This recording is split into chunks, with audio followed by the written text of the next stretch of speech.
Alright, so I'm going to go over this specific problem. I pulled out my A, B, and C, and what you can notice is that there is no x, right? So typically we've got an x squared, then we've got an x, and then we have just a constant. Well, there's no x, so that means our B is going to be 0 on this one.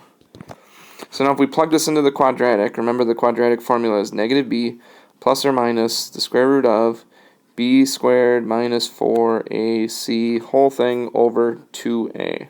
So now we're going to plug in. So negative b, so that's just 0, plus or minus the square root of b squared, which is 0, minus 4 times a, which is negative 7, times c, which is 63. Whole thing divided by 2a, which would be negative 14. So now when I go to the radicand, I'm just going to multiply these. Negative 4 times negative 7 times 63. And what I get is 0 plus or minus the square root of 1,764 whole thing divided by negative 14.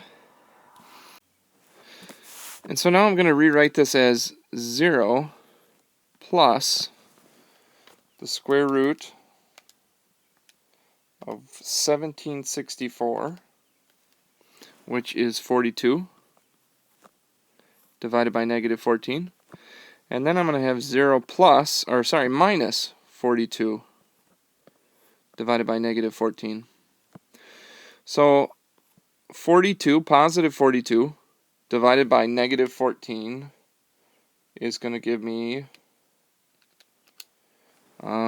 negative 3.